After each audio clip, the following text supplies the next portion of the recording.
60 in a couple of months. And given the length of appeals in this matter, which is typically 14 to 16 years for death penalty appeals, we felt it unlikely, given his age, that he would ever be brought to that conclusion.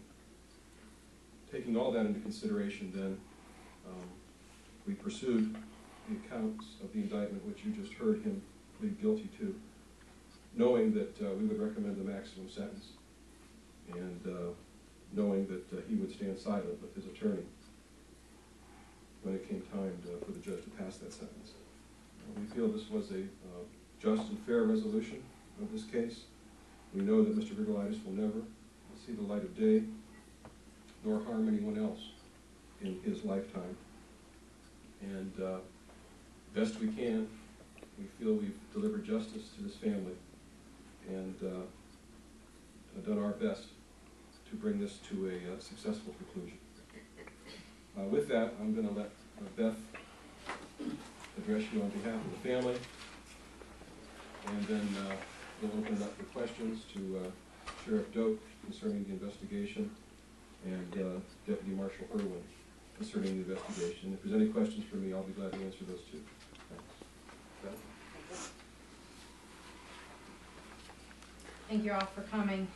As a family, we remain saddened for the loss of Andy. However, we're glad to move forward, and we're glad to have closure to this tragic situation. We would love to express our gratitude to Sheriff Doak and to Lieutenant Johnson, the entire Portage County Sheriff's Department for their investigative efforts. We also want to thank Portage County Prosecutor Mr. Vicolucci and all of his staff for all of their efforts. We can't express enough gratitude for all of the law enforcement, wherever they were, that were involved in solving this crime for our family, and we're in full support of the decision that's been made by Judge Elmo today. The care and the compassion shown by everyone we've encountered through this process has helped us through this very difficult time, and we would like to really thank all of our family, friends, and all those in the community who have offered their prayers and their support. Thank you.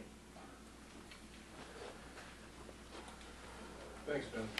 Ladies and gentlemen, if you have questions, please let us know to whom we direct them, and we'll do our best to answer them. Yes, ma'am. I'm not sure who should answer this question, but I'm curious about Mr. Doak, the other intended victim. You said he didn't fall for it or didn't end up at that house. Was it because he knew something was up, or it was just a scheduling thing? I'm kind of curious about that.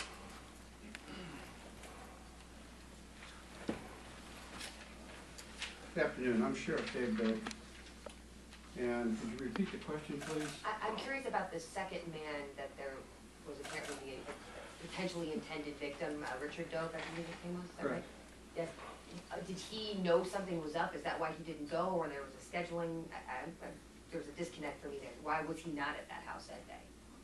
Mr. Grigolitis had gone to the residence and tried to arrange a meeting with him and spoke with his mother-in-law. The mother-in-law got 2 digits mixed up on the telephone number, fortunately, and he didn't receive the call. Had he received the call, we'd probably be investigating a double homicide. Whose number was it that was mixed up? I didn't hear. Richard Doak. Whose mother-in-law, then? We just want to clarify. Was it Richard's mother-in-law that got the numbers wrong? Correct. Okay. And then he was supposed to have called Mr. VonStein, is that it? Whose number did he get wrong? We're just clarifying. The mother-in-law got Richard Doak's phone number wrong. Okay. And Grigolitis was trying to attempt to contact him to get him to meet that afternoon, Okay. along with VonStein. She inadvertently gave Grigolitis the wrong number. Correct. Sheriff, he has the same last name as you. Can you explain if there's any relation or anything? He is a distant cousin of mine. A distant cousin. Correct. Has he always been from here, this area, this Richard Doak? I don't know as I can answer that. I believe he has. Beth, I want to ask you a question. It's more of a personal thing, but you saw the demeanor of the defendant in the courtroom today. How did that resonate with you? Ma'am, could you step to the podium, please? Thank you. I could think of an answer. I just believe he's an ill individual, and, I mean, naturally, my first instinct is anybody who would do something like this has to be somewhat ill, and I try and look at it in that perspective. Our family has tried real hard not to have any hatred, so I tried to not picture it that way. I wish he had shown some remorse. It was hard to see him be as happy when we're in such a grieving time, but.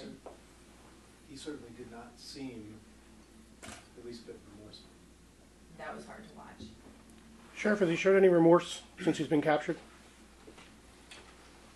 He almost seemed to be smiling. He almost seemed to be smiling in court today as the victim's wife was reading her statement, and while the judge was handing out the sentence. Has he showed any remorse at all since he's been captured? None I'm aware of. I'd like to ask, you're here, let me ask you a question about, if you will. Yep.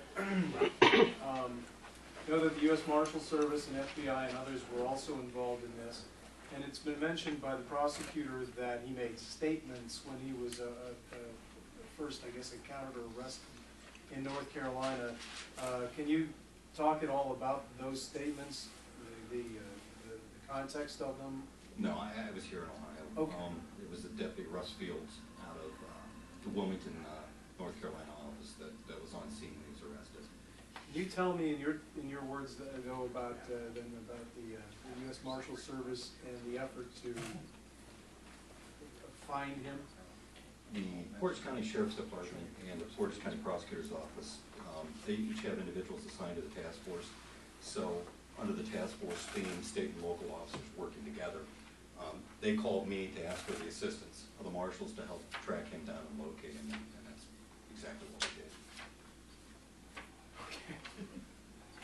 Yes, it is. Without getting into too much detail, of course. Well, this has already been adjudicated, so as much detail as you're willing to share, then, and it's We darn worked good police. hours and hours and hours and hours tracking down every lead, So interviewing as much as we could, trying to find a direction in which he traveled.